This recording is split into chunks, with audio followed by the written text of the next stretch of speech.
All right, Shabbos, say good morning. Let us begin.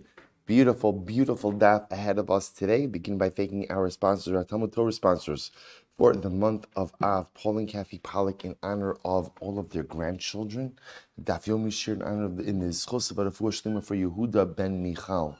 Our week of learning sponsors, Binyamin Fleischman, in memory of his father, Shmuel Yudel ben Binyamin Yaakov, Zichron Lebracha, and Selma Wolf, with incredible Hakara Sato for the Refuah Shlema of her granddaughter, Dr. Carrie Davis. Our day of learning sponsors, Robert and Alina Imas, in honor of Akiva Weinberg's Bar Mitzvah.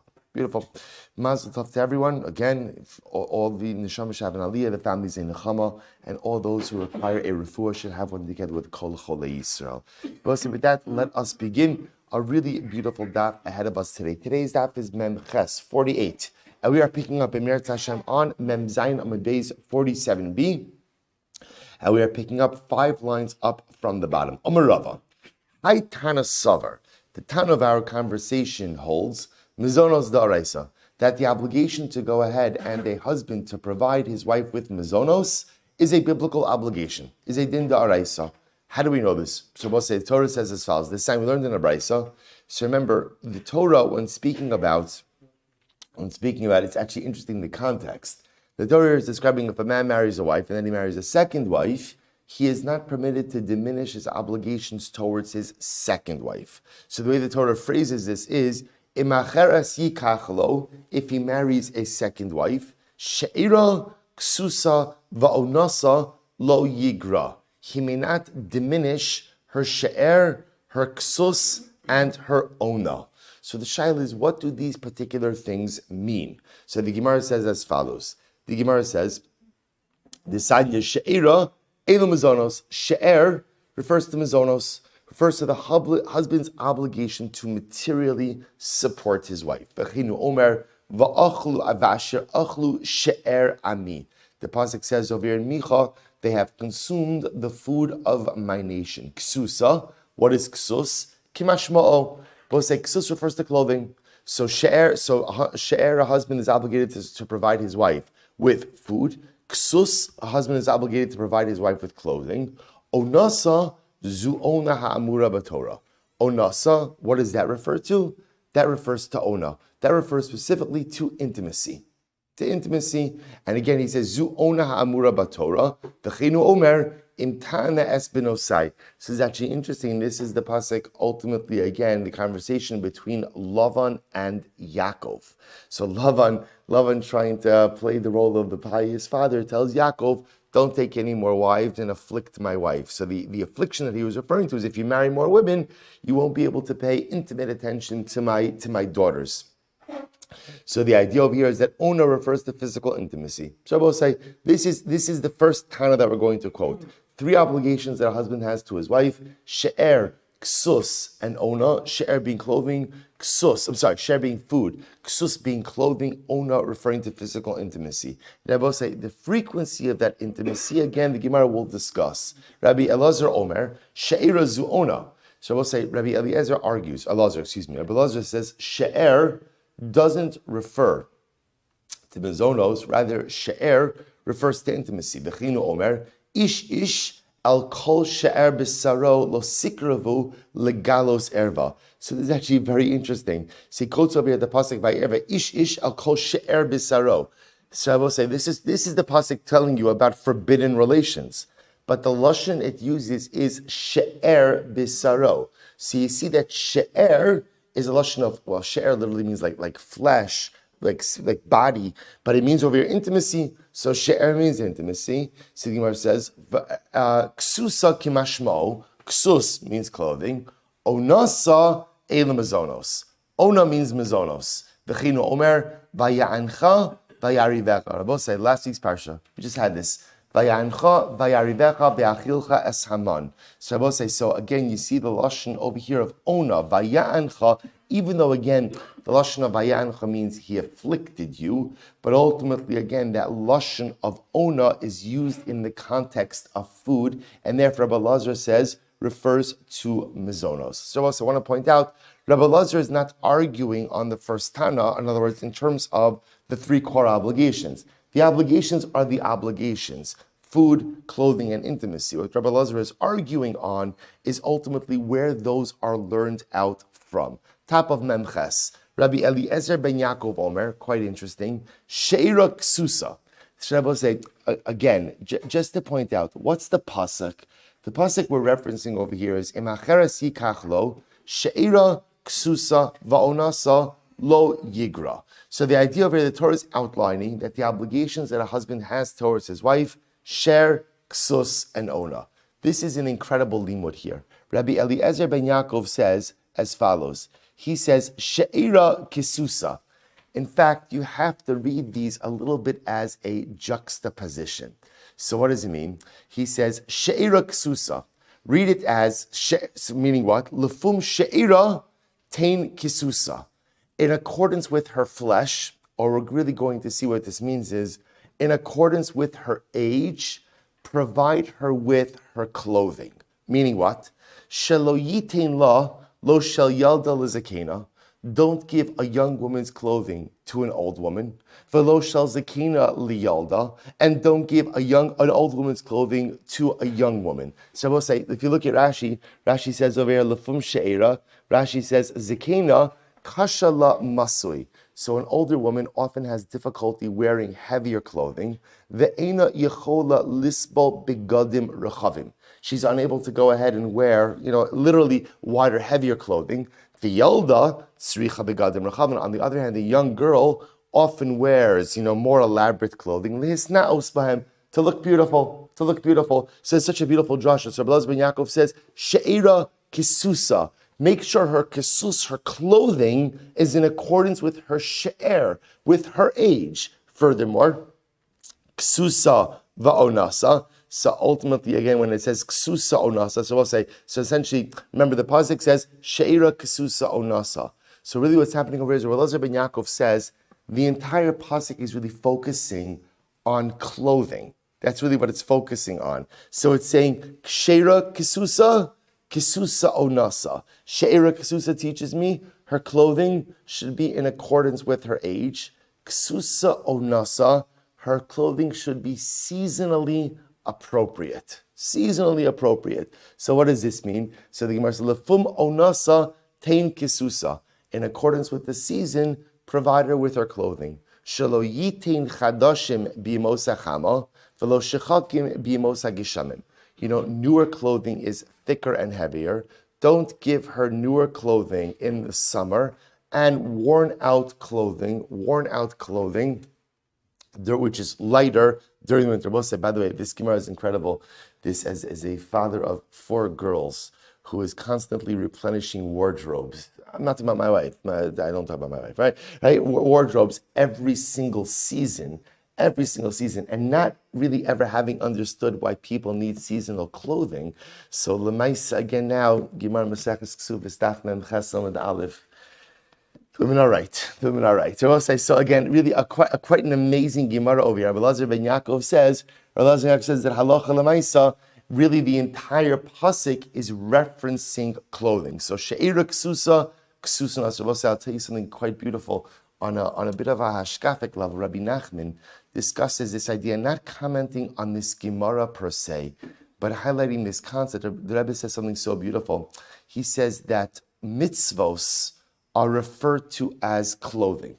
Mitzvos are referred to as a beged, as a ksus. We've seen this reference, by the way, in Reb Tzaddik as well. And the Rebbe says there's an incredible musar that sometimes in life a person has to make sure that they're wearing the appropriate clothing. In other words, even in Ruchnius, there may be certain things that are appropriate for where we are holding right now, and certain things which are beyond us. The right thing in spirituality is the person always has to grow. But how to grow, what areas to grow in is something that often requires an incredible amount of contemplation and forethought. Because if a person tries to take on too much, or if a person tries to take on the wrong things, I'm not ready to take on certain things, it could totally derail a person's spirituality. And the Rebbe actually quotes this Gemara. He says, Rebbe, what do you see? There's a din that a husband has to provide his wife clothing. But when it comes to clothing, what's clothing all about? She'era ksusa, clothing has to be age appropriate. Not only that, ksusa onasa, the ksus has to be right for the particular season as well. If the clothing is not right for the particular person, or the clothing's not right for the particular season, it might be the most beautiful article, the most expensive brands, right? Wonderful quality clothing. But if it's not right for what I'm holding in life, and it's not right for the season, my season in life, then the clothing derails everything. If it's true in physical clothing, it's certainly true in ruchnius as well. I have to constantly be adding bigadim. I have to constantly be adding new articles of spiritual clothing.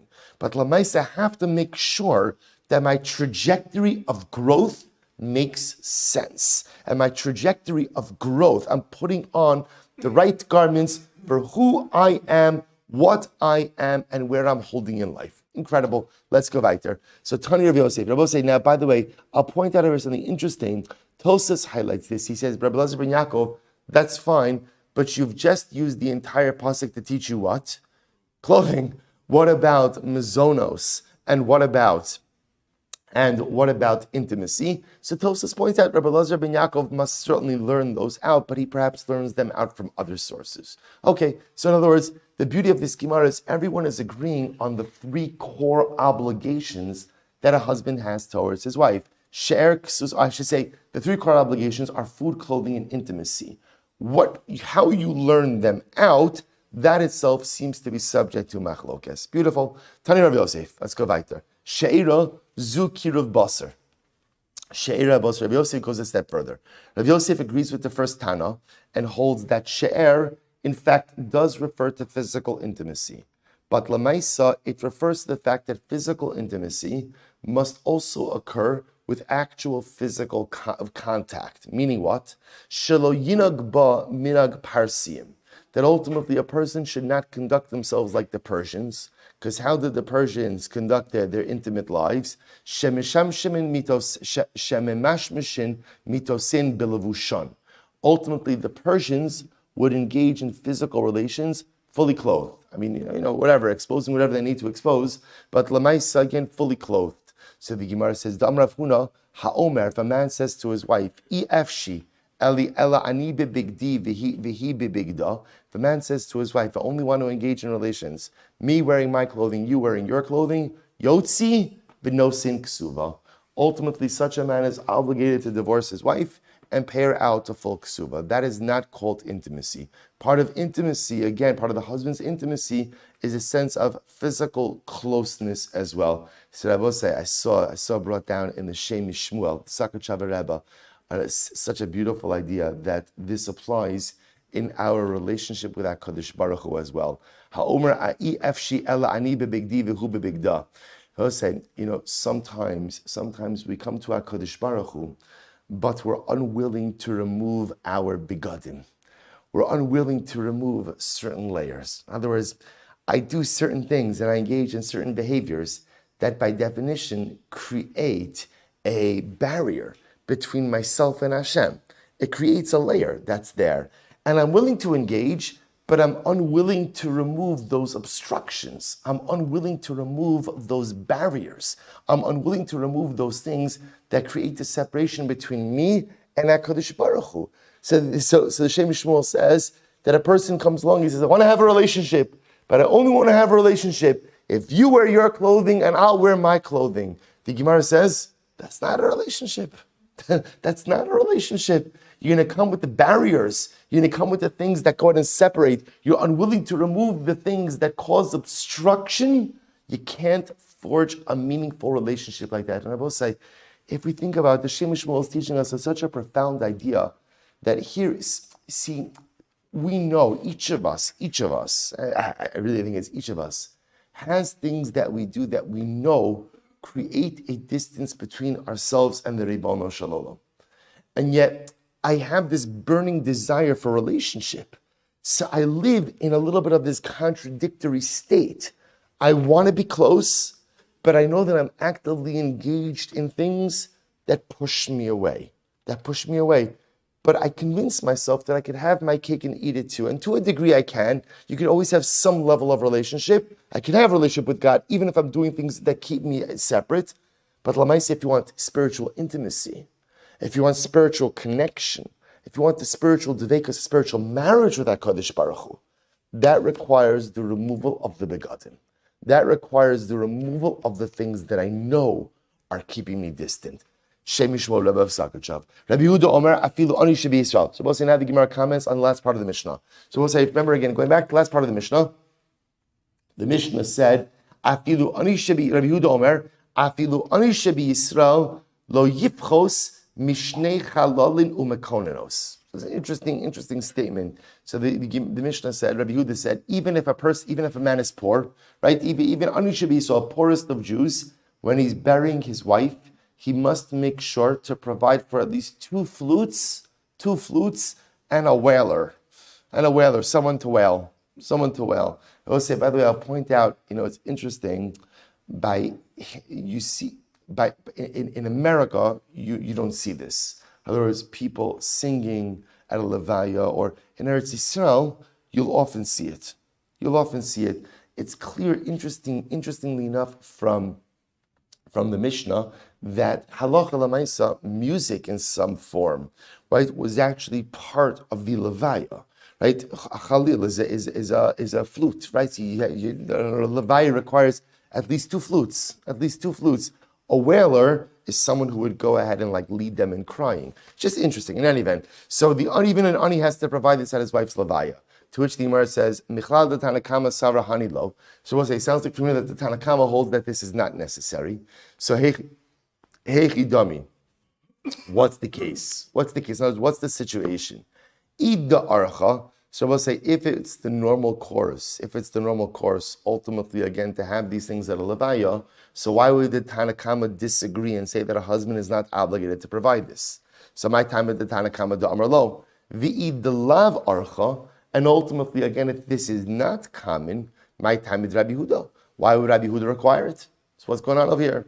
This is fascinating. Kagon, the arche didei, the lav arche dida. So we'll say, what's the case? The case is where this is common practice in his family, but wasn't common practice in her family. In her family, Tanakama Savar, watch this, we're going to see this primary sugya occurs in a couple of blocks now, Samechei, so we'll see it then, but we're going to reference it now, it's quite fascinating. So listen to this. Tanakama Savar, Ki Amrinan Ola Imo Ve'ino Yoredis Imo. Both say there's a concept in halacha of Ola Imo Ve'ino Yoredis Imo. A wife goes up with her husband, but doesn't go down with her husband. Meaning what? That will say, if he has a higher quality of living than she does, let's say before they get married, he comes from a wealthy family, she does not. So she adopts his quality of life. That's Ola Imo, Ve'ino Yoredes Imo. And Yoredes Imo is, if she comes from a wealthy family and he does not, he agrees to support her in accordance with the manner to which she is accustomed. That's what it means. Ola Imo, Ve'ino yoredes imo. They will say, by the way, we actually insert this concept into the Kesuva, where again we write in the Kesuva that a husband is obligated to support his wife. One word, bekushta. Kushta means in comfort. What does it mean in comfort? What does that mean? What I think is comfort is because comfort means in accordance with the lifestyle that either she is accustomed to or that I am accustomed to. The higher of the two is the one that I am obligated to support my wife. That's what it means. Ola imo ve'ino yoredes imo. So listen to this, Obosai. So Tanakama Savar ki amrinan ola imo ve'ino yoredes imo hani mili nechayim. So Tanakama holds the concept of Ola imo ve'ino yoredes imo. That applies when? During her lifetime. Avala achar misalo. But after death, it doesn't. Therefore, we'll say what? So remember again, what's the case? Rachel's married to Ruvain. Rachel dies. In Rachel's family, it was a more simple family. They never had flutes and they never had wailers. In Ruvain's family, they always had this stuff. So Tanakama holds the concept of Ola Imo ve'Eino Yoredes Imo, that only applies when? During Rachel's lifetime, doesn't apply during her death.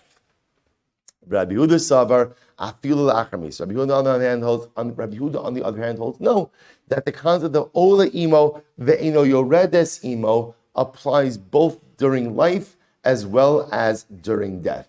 Incredible. Therefore, Rabbi Yehuda holds in the Mishnah, we're talking about a case where Reuven would be obligated to provide Rachel with the flutes and with the whaler, even though, again, this was not her standard of living, it was his. Incredible.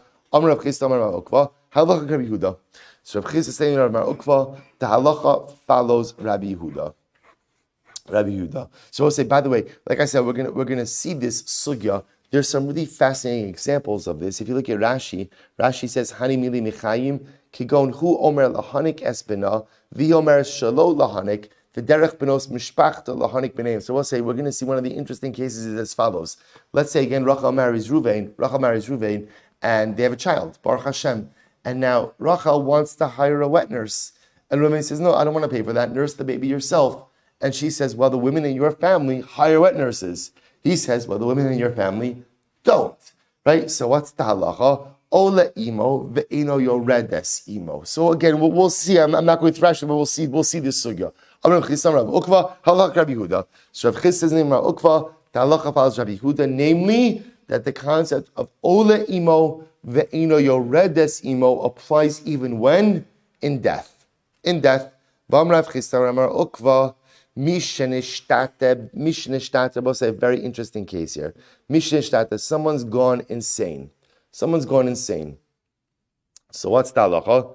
Bezdin yardin linechasav, v'zanin umefarnesin es ishto ubanav ubnosav v'davar acher.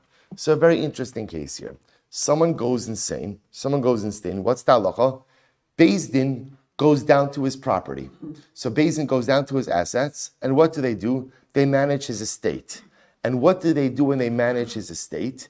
They go ahead and they provide bizonos for his wife, his daughters, his sons, and they also provide davar acher, something else.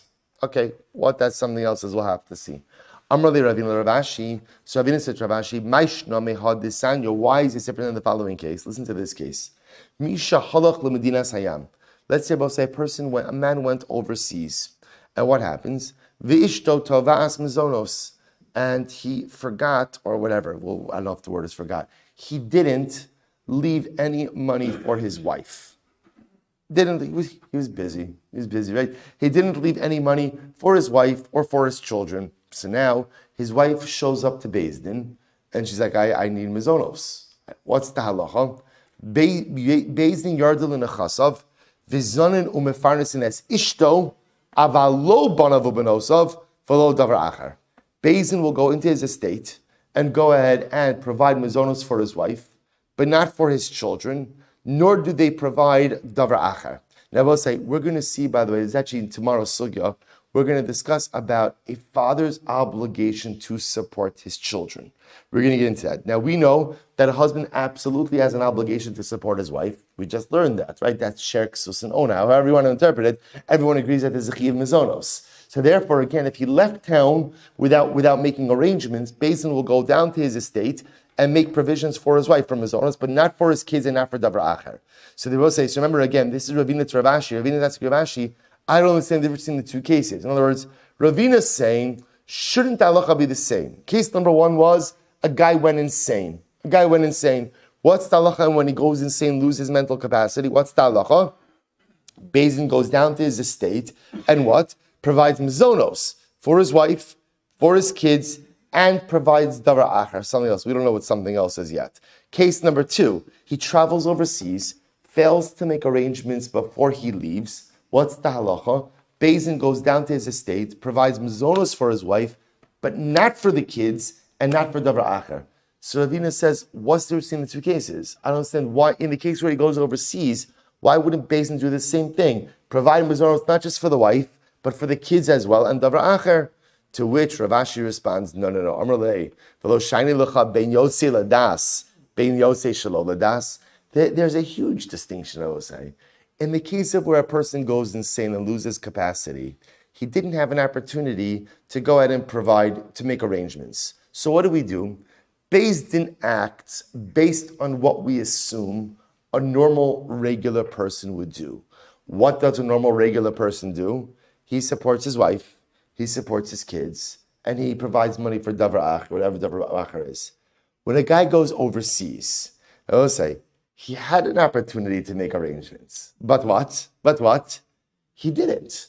He didn't. He has full mental capacity. If he wanted to go ahead and set aside money for his wife and for his kids and for davar, he could have done so. Now, when it comes to his wife, he's biblically obligated to support her. So if he didn't take care of that, Beis Din will act on his behalf and do that. But as far as his kids are concerned, as we're going to see, a father doesn't necessarily have an obligation to support his kids. He could have made those arrangements, yet he chose not to. Beis Din, in that case, says Rav Ashi, doesn't have the ability to go ahead and just act on his behalf when he could have made arrangements. Rav Ashi is making such a fundamental distinction. When a guy loses capacity, we have to act on his behalf because he cannot make arrangements for himself. So we act based on the standards of a regular person. But when a guy could have done something, didn't do something, Beis Din doesn't have a right to go ahead and act on his behalf, except for things for which he is biblically obligated to go ahead and provide, which is mazonos for his wife. Pretty incredible. But say, take a look at Rashi. It's actually quite interesting. Rashi says, "Lo shani lecha yotzi ben hamakom ledas." When a person leaves his locale and he has complete knowledge, complete capacity, he had the ability to make arrangements for the mazonos of his wife and for his kids, and yet he didn't do so. Gila daito she'ino rotze lezonan. He's obviously making it clear that what? He doesn't want to support them. Now again, hilchach ishto demechayim lebetnai ksuva ishta b'nechasei. So his wife, he doesn't have a choice. Right? His wife, he has to support. But for one's children, as we'll see, he doesn't have an obligation to support them. Aval nishtate diyatze min ha'olam shlo ledas mistama necha le'shiazonu banav nosa b'shalom. Now I will say, what essentially Rav Ashi is answering to Ravina is, there is a default. The default we assume with most people is that what? They want to support their family. That's the, not indefinitely, right? But Lamaisa, right? But Lamaisa, right? A regular person wants to support their family. So therefore, nishtatis, the default kicks in. So the default is, again, I will say, wife, there's never really a question about wife because wife is not a choice. A man is obligated to support his wife. But the default is, if I have children, at least young children, I want to support them. So when there's status, the default kicks in. But a guy travels overseas and could have made arrangements, but doesn't do so. You have no right to activate the default. We have to go with what is, which is we assume that Allah Chalamaysi doesn't want to support his kids. Incredible. So my davar acher, by the way, what is this davar acher? Very interesting. Amar Rav Chisda, zeh tachshit. Davar acher refers to, now we'll say tachshit usually means or could mean jewelry. In this case, look at Rashi, fascinating. Tachshit means besamem shel avkas rochel shanoshim miskashtos pahem. Perfume. So Allah Chalamaysi means perfume. So we'll say, so again, just to be clear, so now just to plug this in, actually let's read this second. Rav Yosef Omer, tzedakah. It means charity assessments against the estate. So we'll say, remember again, in communities, there'll be a tzedakah tax that they would assess against, or tzedakah obligations that they would assess against every individual of the community. So we'll say, so just to plug this in for just a moment, it's quite fascinating. So therefore, remember, in the first case of nishtatis, where the guy goes crazy, he loses capacity, insane, isn't crazy, he goes insane. So l'maisa, again, in that case, what is the halacha? Basically goes down to his estate, provides money for his wife mizonos, kids mizonos, and davar acher. So I will say, so according to Rav Chisda, davar acher is we give the wife money for perfume. According to Rav Yosef, we also take from the estate, it's community tzedakah. So I will say, in the second case of where he goes overseas, he leaves ladas. So in that case, then what? Halacha l'maisa, we don't seize money for davar acher. So either that means we don't give the wife money we'll give money for mizonos, but not for perfume. Or according to Rav Yosef, we won't seize money for tzedakah from the estate in that case. So watch this. Manda amar tachshit kol shekein tzedakah. So I'll say the opinion who says that we seize money for perfume, right? They'll take money for perfume, would certainly agree that we also take money for tzedakah. Manda amar tzedakah about tachshit yavinallah. Now we'll say this is really referring to the second case. So in the second case, for yatzala daito, right, where the husband leaves willingly. So what was the halacha there? We'll take money for the mizonos for the wife, but we don't take money ultimately for what? For mazonos for the kids and for davar acher. So the opinion who says that lamaisa davar acher is tachshit, if you're not going to take money for the wife's perfume, you're still not going to take money for tzedakah. Man damer tzedakah, but the opinion who says that it's tzedakah, about tachshit yavinala, would still agree that although we're not seizing money for tzedakah, we will give the wife money for perfume. Why? Because the husband does not want his wife to become physically repulsive. Understand something. Perfume bisman hagimara is different than perfume than the way it's used today, right? Perfume today is used as an enhancement. Perfume during times of the Gemara was often used to mask odor. And that's because, again, right, personal hygiene, daily hygiene was different. People weren't necessarily bathing every single day. So perfume was incredibly important just for a person to smell good. So therefore it's interesting. So the Gemara says, according to the opinion who says that davar acher is tzedakah, if the husband leaves he goes overseas and he doesn't leave any instructions, we won't seize money from the estate to satisfy his tzedakah obligations. We'll wait till he gets back. But we would seize money to give his wife money for perfume because we assume that a husband wants his wife to be beautiful, right? Or I should say to not become repulsive. Incredible. So the Gemara goes weiter. Amar Rav Chiya bar Abin, Amar Rav Huna. Interesting case. Misha halach lemedinas hayam umeise ishto. So listen to this. If a man went overseas, and while he's overseas, his wife died. So now we have to pay for the levaya. So Beis Din Yardin l'nechasa v'kover also. So Beis Din ultimately goes into his estate and takes the money from his estate to provide for her burial. Lefi kavodo, in accordance with his honor. So Gemara says lefi kavodo v'lo lefi kavoda, in accordance with the husband's honor, not her honor. Ema af lefi kavodo, even in accordance with his honor. What do you see from here? Both say they had to be paskin. Hakamash malon ole imo ve'ino yoredes imo afilu la'achar misa. Oh. Remember again, we saw before there was a machlokes. Everyone agrees that when a man marries a woman,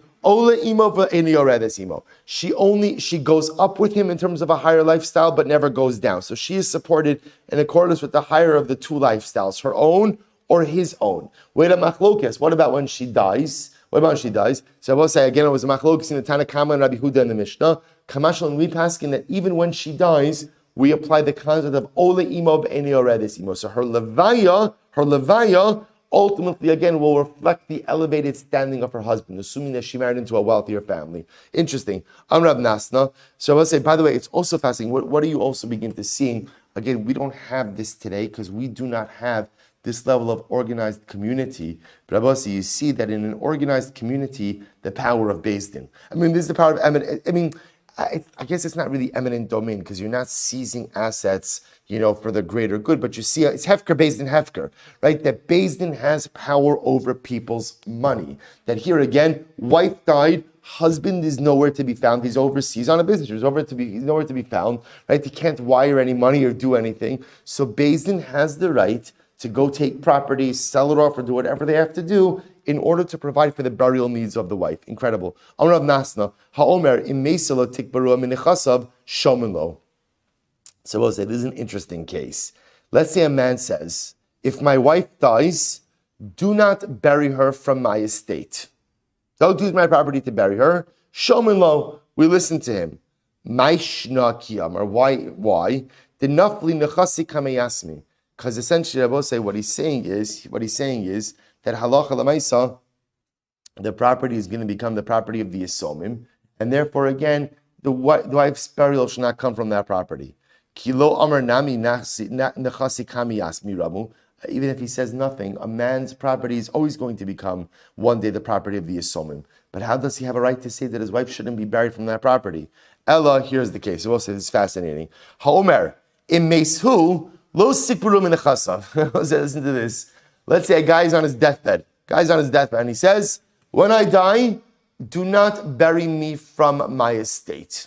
In other words, don't pay for my levaya from my estate. So the Gemara says, Ein shomelo. We don't listen to him. Why not? Lav kol heimenu shiyashir as banav v'yapil atma latzibor. It is not appropriate for him to enrich his son while taking from the assets of the tzibor. In other words, almost like what's going on here? What's the havamin over here? The havamin is like this. There's a concept of mitzvah lekayim divrei hames. There is an obligation to go ahead and uphold the words of someone who's going to die. So can you imagine the scene, right? Reuven's on his deathbed, right? And again, everybody's huddled close. He's saying his final words. What are the final words? Don't spend my money on my levaya, right? Call up Avas Yisrael, like let them pay for my levaya. So the kid's like, the Tata's final words, right? He doesn't want us to spend his money. So beautiful, right? They come to Beis Din says, very nice. Hopefully he told you something else also, because we're not listening to that. Right? So I said the idea over here is, this in general is an incredible idea, that a person is not permitted to enrich themselves at the cost of the community. Again, one of the many examples we have about how we only use communal tzedakah funds for an individual when there are no other options. If there are other options, then halacha l'maisa, a person is obligated to avail themselves of those options before taking community money. Okay, incredible. Says the Mishnah. So we'll say, fascinating Mishnah. These are great sugyas. Li'olam yibrishus. A girl we're assuming right now, is always in the rishus of her father, ad shetikanes l'rishus habal l'nisuin, until ultimately, again, she enters into her husband's domain for nisuin. Now, both say, I'm sorry, go back to Amud Aleph just for one moment. Take a look at Rashi. That's Rashi on the daf. Li'olam hi b'rishus ha'av im ba bas Yisrael me'urasa l'kohen. He eina ocheles b'truma v'zakai ba kichol zuchus ababito. So we'll say, the idea over here is, what this seems to be saying is like this. Even once a girl enters into Erusin, remember, during Erusin, where was a girl living? In her father's home. We'll say, I'm using the word girl because we're assuming right now, we must be talking about what? Either a ketana or a nara. Obviously, once a girl becomes a bogeres, she's now no longer a girl. She's a woman. And as a woman, she's a full-fledged adult. So the idea that the Mishnah is saying over here is like this. That a girl, right, Kitana Nara, is fully in her father's rishus until when? Until she transitions into her husband's rishus. Now, I will say, if you notice, by the way, the Mishnah adds in Rishus Habal, Linisuin. Now, I will say, this is a wild sugya, because if you take a look at Rashi says, by the way, what's Nisuin? Kilomar, Shetikanes L'chupa. L'shem Nisuin, Shetei Mesura L'Rishus Habal. Now, I will say, we're going to get into this. We're not going to have time to do it today, but we'll have to do it in one of the future days. There is a fundamental machlokes as to what is the definition of chuppah. We think of chuppah as the chuppah, the canopy that a chassan and kala stand under. Again, see, it's not fair to look at what we do, because remember, we do everything under the chuppah. We do erusin under the chuppah, we do nisun under the chuppah. But we look at chuppah as the canopy. We're going to see that there's an interesting machlokes as to what the definition of chuppah is. For now, if you look at Rashi says over here, Shtei chuppah is l'shem nisuin shetei mesura l'rishus habal. Chuppah represents chuppah, nisuin represents entry into the husband's domain. Okay, so that's the statement of the Mishnah. A girl is considered to be fully in the domain of her father, the rishus of her father, until she enters into the domain of her husband in nisuin. Says Rashi, what's nisuin? Chuppah. Good. Masr ha'av l'shluchei habal. So now it's just some interesting applications of this case. Masr ha'av l'shluchei habal. If the father ultimately gives his daughter over to the agents of the husband, in other words, let's say the husband sends a shaliach to go ahead and escort his wife, his arusa, to him. Hari hi b'rishus habal. So now what the Mishnah is adding in is the father giving his daughter over to the agent of the husband, essentially also represents entry into the husband's rishus. Hari b'rishus habal. Halach ha'av im shluchei habal. However, if the father accompanied his daughter together with the shaliach, with the agent of the husband, or for that matter, the father dispatched messengers to accompany his daughter with the husband's messengers, hare hi birshus ha'av. She still remains in the rishus of the father. As we'll say, what is the Mishnah saying? The only time that she leaves the rishus of the father and enters into the rishus of the husband is when the father is no longer a presence. So in other words, if the father hands her over to the shaliach of the Baal, then she's in the rishus of the Baal. But if the father accompanies the shaliach, right, or the father's shluchim follow, right, accompany the shaliach, then the father has not removed himself. If he hasn't removed himself, she is still in his rishos. Next, masu shluchav l'shluchei abal, harei rishos abal. If, let's say again, the agents, the messengers of the father, gave her over to the messengers of the husband, at this point now she's in the rishos of the Baal. Incredible. Good. Shabbos say, let's analyze this. My li'olam. Shabbos say, the Mishnah started off by saying, li'olam hi b'rishos ha'av ad shetikanes l'rishos habal l'nisuin. A girl is always considered to be in the rishos of her father until she is fully given over to the rishos of her husband in nisuin. What does that mean? I mean li'olam. Always. What does that mean? My li'olam. Lafuki mi Mishnah Rishona. Oh, I will say, watch this. This is coming to go ahead and exclude something or refute something that we learned on Kesuvos Daf Beis Amud Aleph. What do we learn on Kesuvos Daf Beis Amud Aleph? He gives my below nisu ochalas b'shol v'ochalas b'truma kashan li'olam. Boss, remember this sugya? Of course, do you remember this sugya? Boss, the halacha is, remember, a man and woman enter into erusin. Talmudically, how long in the time of the Gemara? How long was there between erusin and nisuin? Often up to a year. Right? I will say, so again, what's the halacha? What would happen if after a year comes, and the husband doesn't have his act together and is not ready to get married? Remember again, what did the Gemara say? What's the halacha? There is a support obligation that is triggered. Husband is obligated to support his wife after a year. If halacha l'maisa again, he is unable to go ahead and get married because of circumstances, related to himself. Furthermore, the Gemara said not only that, but if he's a Kohen, after a year she's permitted to eat Truma. So our Gemara comes along and says that our Mishnah comes along to say that is false. That is not true. In other words, maybe there's a support obligation, that could be, but Lamaisa, she's not allowed to eat Truma. Why is she not allowed to eat Truma? Because until she is given over to her husband in Nisuin, she is in the rishus of her father. And assuming that she is a Yisraelis, therefore, she is unable to eat truma while she is in the rishus of her father. Incredible. So remember again, what the father gives her over to the rishus of the Baal, to the shluchim, right, to the agents of the Baal. She's now in the rishus of the husband. Amarav, misirasa lakol chutz mitruma. So here's what's interesting. When we say that when the father gives her over to the shaliach of the Baal, so now she is fully considered to be in the rishus of the Baal. What does fully mean? So Rav says, in every way except for Truma. Meaning, she is fully considered to be in the husband's rishus, except that if the husband is a Kohen, she can't eat Truma. Yet. So we'll say, what would be a good example of this?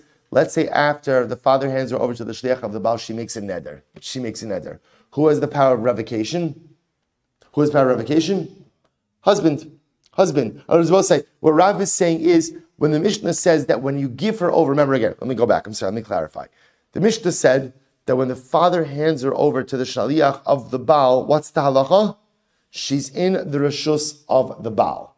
The Gemara is now trying to figure out, does that mean for everything, for some things? Rav says it means for everything except Truma. For everything except Truma. So in other words, she is fully considered to be in the rishus of the husband, except that if the husband is a Kohen, she can't yet eat Truma. But for everything else, she's in the rishus of the husband.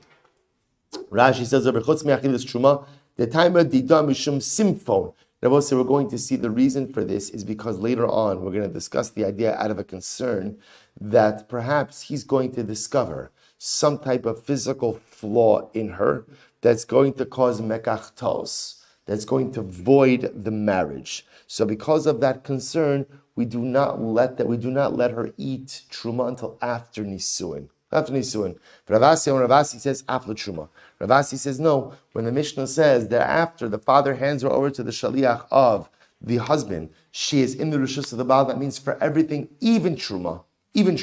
So we'll say machlokis Rav and Ravasi. So Eisvei Rav Huna Ravasi. Rav Huna raised the kashan Ravasi, but Amr Leichia Barav Ravasi li'olam hi b'rishus sa'av ad shetikanes l'chuppah.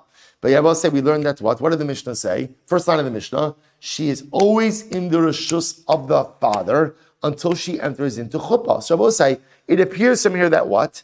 That ultimately, again, being given over to the shaliach of the husband does not affect full entry of rishus, does not affect full entry into the rishus of the husband if she requires chuppah. So Ravasi, how can you say that once she's given over to the shliach of the husband, she can eat truma? It's not true. So I say it's great. Amalu Rav said, I want to point out over here, Rav said to Rav Huna or Chia. Chia is Rav's son. Rav Huna is Rav's Talmud. Right? So Rav either said to his son or to his Talmud, Lav amina lachu. How many times have I told you? Lo tizlu basar ibcha. Never try to refute someone from a proof that can be turned on its head. Because after all, you could answer. You could always answer. Ravasi could answer you. V'sirasa zuhi knisasa l'chuppah.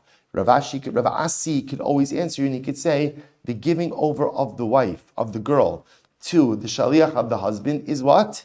Is chuppah.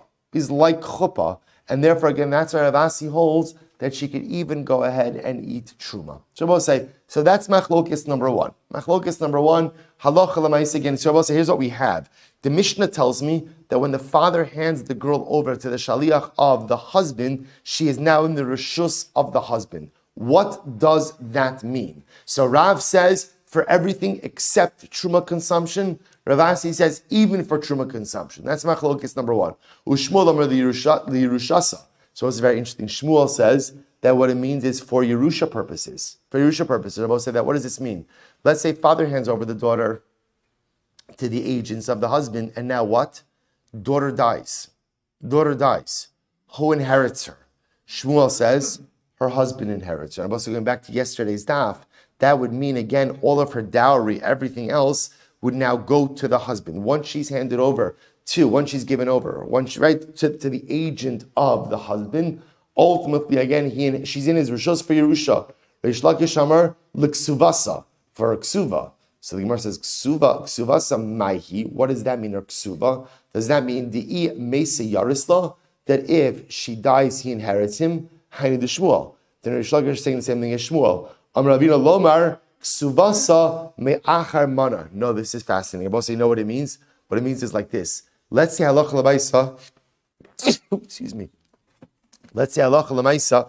Father hands over his daughter to the agents of the husband, and now what? Rabbi say, now what? Now either husband dies or they get divorced from Erisin. What's the halacha? When she remarries, her ksuva is only 100 zuz, like a second marriage. Like a second marriage. Okay. Rabbi Yochanan, Rabbi Yechanina, Darmi Tarvayu, Misirasa Lakol Afla Truma. It comes on Rabbi Yochanan, Rabbi Yechanina, and they say no. When the Mishnah says that when the father gives his daughter over to the agents of the husband, she is in the rishus of her husband. What that means is for what? For what? For everything. For everything. Ksuva, Yerusha, Truma, everything. Everything. So it says the Gemara, Meisvei, Halacha Avim Shluchei Baal. So I'll say this is actually a very interesting. We'll start this today, but we'll have to conclude this tomorrow. Halacha Avim Shluchei Baal, Oshachu Shluchei Avim Shluchei Baal. So let's listen to this case. Actually, you know what? Say we're going to stop over here. We'll pick up Amir Hashem with this Meisvei tomorrow. I know we have a lot. We'll have a lot to do tomorrow, but it's all right. Gemara flows quickly. So actually, no, it doesn't. I shouldn't say that. Right? Hey, so I'll say, so it just makes me feel better. I'll say, but again, I just want to point out what we're leaving off here is here's what we know. We have two principles. Principle number one is that a girl is considered to be in the rishus of her father up until the time that she enters into the rishus of her husband. Now, in a classic case, entering into the rishus of her husband means what? Means what? Chuppah nisuin. The Mishnah introduces us to an additional idea that once the husband hands her over to the once the father hands her over to the agents of the husband, she is now in the rishus of her husband as well. The shaila is, the machlokes is, what does that mean? Does that mean fully in the rishus of her husband, like she entered into chuppah? Or is it some quasi-entry into the rishus of her husband, but not full entry? Emir Hashem, resolution tomorrow. Shkayach.